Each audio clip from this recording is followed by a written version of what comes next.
Comprei minha casa dos sonhos em segredo. Um vizinho avisou que havia estranhos lá dentro. Verifiquei as câmeras. Era a família do meu irmão celebrando. Foi aí que liguei para a polícia. Meu nome é Mariana Costa. Tenho 29 anos. E se você acha que sabe como isso termina, fique ligado. O que acontece quando as chaves pelas quais você trabalhou a vida inteira são roubadas antes mesmo de você tocar na porta? A imagem da câmera piscou no meu celular. Balões coloridos, risadas altas, pratos tilintando. Os filhos do meu irmão correndo pelo piso de madeira brilhante da sala. Minha cunhada segurando uma taça de vinho como se a casa fosse dela.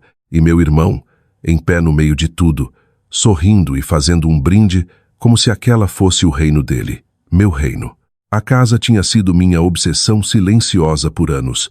Aquela com as paredes brancas e o quintal amplo, rodeada de verde, bem na beira do lago em uma região tranquila fora de São Paulo, onde o pôr do sol pintava a água de ouro. Eu tinha feito turnos duplos no trabalho, vendido meu carro, vivido de marmita por meses só para juntar a entrada. Ninguém sabia que eu tinha fechado o negócio, nem meus pais, muito menos meu irmão. E lá estavam eles, celebrando lá dentro, como se meus sacrifícios, meu segredo, não significassem nada. Meu peito apertou enquanto as risadas no vídeo ficavam mais altas. O vizinho não tinha exagerado. Eles não estavam só dentro. Tinham invadido, se instalado, tomado posse. Apertei o botão de chamada para a polícia com as mãos trêmulas, mas a voz firme, só de pura raiva. Sim, aqui é Mariana Costa. Eu sou dona de uma casa na beira do lago, em condomínio fechado. Tem invasores aí dentro. A atendente perguntou. A senhora conhece eles? Eu olhei para o rosto satisfeito do meu irmão na tela. Sim, sussurrei. Conheço bem demais. Quando encerrei a ligação, um pensamento queimava como fogo. Eles acharam que eu não ia descobrir. Acharam que eu não ia lutar. Mas aquela casa tinha meu nome. E naquela noite, a verdade também teria. As luzes vermelhas e azuis iluminaram a entrada antes que eu conseguisse acalmar a respiração. Do meu carro do outro lado da rua, vi 2 policiais se aproximando da porta da frente. Lá dentro, pela câmera do celular, vi o movimento. Minha cunhada correndo para esconder as taças de vinho, as crianças sendo mandadas caladas para cima. Depois meu irmão abriu a porta, com aquele sorriso que eu conhecia tão bem. O que ele usava quando achava que o charme apagava o roubo. Boa noite. Oficiais, disse ele, tranquilo. Em que posso ajudar? Eles pediram prova de residência. Ele gaguejou, fingindo inocência. Isso aqui é propriedade da família. Estamos aqui há anos. Propriedade da família. Meu maxilar travou. Foi quando eu saí do carro, com a pasta na mão. A escritura, o financiamento, os documentos da compra, todas as assinaturas, cada real vindo de mim. O ar fresco da noite tocou minha pele enquanto eu subia à entrada. O sorriso do meu irmão sumiu no instante em que me viu. Essa casa é minha, eu disse, a voz cortando a noite. Não sua, não nossa, minha. Os policiais olharam de um para o outro. Um pegou a pasta e folheou os documentos oficiais. O outro se virou para meu irmão. Senhor, se não tiver prova, o senhor e sua família vão precisar sair. Pela primeira vez, vi o medo passar no rosto dele. A mão apertou o batente da porta, os nós dos dedos brancos. Minha cunhada apareceu atrás, a voz estridente. Isso é ridículo, ela está mentindo. Mas os papéis eram inegáveis. O policial devolveu a pasta para mim com um aceno. Senhora, a senhora é a dona legal. Quer que eles sejam notificados por invasão? Os olhos do meu irmão se fixaram nos meus, me desafiando a humilhá-lo na frente da família, dos vizinhos, da lei. Meu peito doeu, mas minha decisão endureceu. Sim, eu disse, notifiquem por invasão. E assim, a casa que tinha ecoado com as risadas deles ficou em silêncio, esvaziada pelo peso da verdade. Mas enquanto o carro deles se afastava, eu sabia que aquilo era só o começo, porque ladrões não se rendem fácil, eles tramam. E meu irmão tinha acabado de perder a coroa. Pela manhã, o estrago já tinha começado. Meus pais ligaram primeiro. Vozes afiadas e acusadoras. Mariana, o que você fez expulsando seu irmão daquele jeito? Fazendo cena na frente dos vizinhos. Eu quase ri. O que eu fiz? Ele invadiu minha casa. Fez uma festa em um lugar que não comprou, não conquistou, nem sabia que existia até ontem à noite. Mas razão nunca funcionou com eles. Para eles, Meu irmão era o ouro da família. Eu era descartável. Depois vieram as mensagens. Uma avalanche da minha cunhada. Você nos envergonhou. As crianças choraram a noite toda. Você vai se arrepender. Cada linha era culpa disfarçada de acusação. Mas dessa vez eu não cedi. Não pude. Em vez disso, abri o laptop e entrei no sistema de segurança da casa. As imagens chegaram. Meu irmão brindando com vinho, se gabando de finalmente subir na vida. As crianças correndo soltas pelos cômodos que eu nem tinha mobiliado ainda. Prova sobre prova. Cada frame era mais um prego na história. Naquela noite dirigi até a casa. O silêncio lá dentro parecia sagrado. Meus passos ecoavam na madeira polida. As paredes cheiravam a tinta fresca, intocadas, puras. E ainda assim a presença deles pairava como fumaça depois de um churrasco. De pé na sala, repassei um vídeo no celular. Meu irmão erguendo a taça. Um brinde a nós. Finalmente melhorando de vida. Não era só invasão. Era tomar posse, fingir, me apagar. Eu me sentei na escada, o coração batendo com algo mais frio que raiva. Clareza. Aquilo não era sobre uma casa, era sobre a história se repetindo. A mesma história de eles tomarem. Eu ceder e todo mundo fingir que era justo. Mas dessa vez eu tinha prova. Tinha as chaves, tinha paredes com meu nome, não o dele, e jurei em cada tijolo daquela casa. Ele nunca mais roubaria de mim, nem minha casa, nem meu futuro, nem minha voz. Na semana seguinte, meu irmão fez o movimento dele. Apareceu no meu trabalho, todo charme polido e sorrisos falsos, como se não tivesse sido escoltado para fora da minha casa pela polícia dias antes. Mariana, disse ele, apoiado na mesa da recepção. Precisamos conversar em particular. Eu o levei para a sala de reuniões, com os papéis bem apertados na mão. Ele nem esperou sentar para começar o discurso. Você não pode ficar com esse lugar só para você, falou, suave. É grande demais. Caro demais. Mamãe e papai acham que devia ser uma casa de família, onde todos dividimos. Eu quase ri. Dividir? Do jeito que você dividiu invadindo e comemorando como se fosse dono? Os olhos dele escureceram. A máscara caiu. Você sempre foi egoísta. Eu sustentei essa família por anos. E você? Eu o cortei, jogando a pasta na mesa.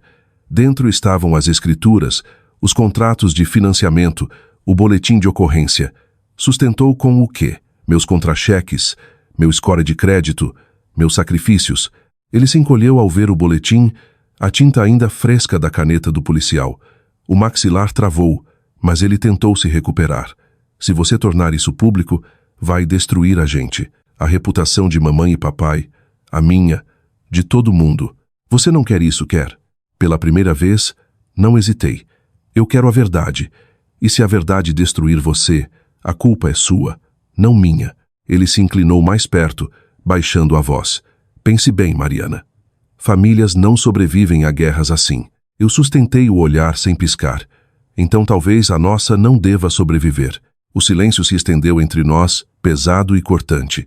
Ele juntou os papéis, empurrou de volta na mesa e saiu batendo a porta com tanta força que o vidro tremeu.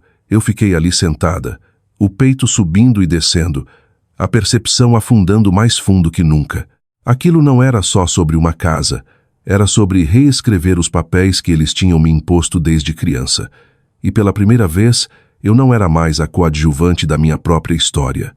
Eu era a autora, e minha caneta tinha acabado de traçar a primeira linha de verdade. Os boatos se espalharam mais rápido que fogo em capim seco. Na sexta, minha tia ligou, a voz afiada de julgamento. Mariana, como você pôde arrastar seu próprio irmão para a polícia? Ele disse que você comprou essa casa com o dinheiro dele, que está escondendo para enganar a família. Eu fechei os olhos, apertando os dedos nas têmporas. Mentiras saíam tão fácil da boca dele, engolidas inteiras por parentes desesperados para manter, lubrilhando. Essa casa, eu disse, calma, foi comprada com minhas economias, minhas horas extras, meus anos de sacrifício. Ele não deu um único real, e eu posso provar, mas prova nunca importou para eles. Queriam uma história que o mantivesse brilhante, e eu na sombra. Naquela noite abri o arquivo de novo. Dentro, juntei mais evidências, prints dos rascunhos do financiamento, transferências da minha conta, até um e-mail de parabéns da corretora do banco. Cada página era uma arma silenciosa, mas afiada. Eu não estava juntando aquilo mais para a família. Estava juntando para a lei. 2 dias depois, entrei com o pedido de medida protetiva. O policial na mesa ergueu as sobrancelhas ao ler meu depoimento. Seu irmão fez uma festa na sua casa antes mesmo de você se mudar? Sim, eu disse, firme. E está espalhando mentiras para encobrir. Preciso que isso fique registrado. Ao sair da delegacia, a luz do sol parecia diferente. Não mais quente, não mais suave, mas mais forte, como se cortasse a névoa de anos em que as vozes da minha família abafavam a minha. Naquela noite, meu celular vibrou de novo. Dessa vez, uma mensagem do meu irmão. Se você não parar com isso, vai se arrepender. Eu encarei a tela, o pulso acelerado. Ele achava que ameaças iam me assustar. Achava que o medo ia me puxar de volta para o silêncio. Mas medo não era mais minha língua. A verdade era, e logo as mentiras dele desabariam sob o peso dela. Porque aquilo não era só uma casa. Era uma linha traçada em pedra entre a vida que ele tentou roubar e a vida que eu finalmente reivindicava como minha. A medida protetiva mudou tudo. Pela primeira vez, dormi a noite inteira sem acordar com passos imaginários ou batidas fantasmas na porta. A casa era minha, completamente minha, e o silêncio que antes pesava agora me envolvia como uma armadura. Mas meu irmão não desapareceu. Mudou de tática. Postagens apareceram nas redes. Fotos bem escolhidas da família dele apertada no apartamento alugado apertado. Legendas cheias de martírio. Algumas pessoas guardam tudo enquanto o próprio sangue sofre. Amigos dele, nossos primos, até parentes distantes se alinharam nos comentários para elogiar o sacrifício dele e condenar minha suposta ganância. Eu salvei cada print. Mentiras eram frágeis, mas evidências eram eternas. No trabalho, segui em frente. Horas mais longas, promoções no horizonte. Cada real que eu ganhava me lembrava que aquela casa não era sorte, era suor. Enquanto isso, mensagens chegavam de quem antes duvidava de mim. Desculpas baixas, perguntas hesitantes. A dúvida começava a corroer a história dele. Uma noite, enquanto o sol se punha atrás do lago, eu estava na varanda dos fundos, vendo as ondas brilharem na água. Meu vizinho se aproximou, mãos nos bolsos. Você fez a coisa certa, disse ele simplesmente. A maioria das pessoas teria cedido à pressão da família, mas você traçou uma linha. As palavras dele ficaram comigo muito depois que ele foi embora. Uma linha? Sim, era isso que aquela casa era. Não só paredes e telhado, mas uma declaração. Eu não seria mais apagada, diminuída ou roubada. Mais tarde naquela noite, outra mensagem chegou, dessa vez do meu pai. Seu irmão está sofrendo. Você não pode dar uma parte para ele? Pela paz. Eu deixei o celular de lado, o coração firme. Paz construída sobre roubo não é paz, é rendição. Olhei ao redor da casa que eu tinha esculpido com suor e sacrifício, e sabia que podiam me chamar de egoísta, podiam me chamar de fria, podiam me chamar do que quisessem, mas nunca mais poderiam chamar meu irmão de dono do que era meu. A escritura tinha meu nome, e o futuro também. O confronto veio mais cedo do que eu esperava. Uma batida forte na porta da frente numa tarde de sábado. Pelo olho mágico, vi todos eles. Meus pais, meu irmão, a esposa dele. Uma frente unida, rostos ensaiados como se entrassem em uma reunião de negócios. Abri a porta, mas não saí do caminho. O que vocês querem? A voz da minha mãe era melosa. Mariana, querida, vamos não tornar isso feio. Só queremos o que é justo. Justo? A palavra torceu como uma faca. Meu pai pigarreou. A família decidiu que a casa deve ser dividida. Os filhos do seu irmão precisam de espaço. Você nem tem família ainda. É egoísmo guardar tudo para você. Meu irmão cruzou os braços, satisfeito. Assine a metade e a gente deixa tudo para lá. Sem advogados, sem drama. Eu ri, frio e seco. Vocês acham que isso é negociação? Vocês invadiram, mentiram, mancharam meu nome para quem quisesse ouvir. E agora aparecem aqui exigindo uma parte? Minha cunhada debochou. Se não fizer, ninguém vai ficar do seu lado. Você vai ficar sozinha. Eu dei um passo à frente, segurando o batente como escudo. Então sozinha é exatamente o que eu vou ficar. Porque prefiro viver na verdade sozinha do que me afogar nas mentiras de vocês, cercada de família. Tirei o celular, já gravando. Os rostos deles mudaram, percebendo que a emboscada estava sendo documentada. O sorriso do meu irmão rachou primeiro, depois a máscara da minha mãe virou pânico. Isso vai para o juiz, eu disse. Seca. Cada palavra, cada exigência, cada ameaça. Por um momento ninguém falou.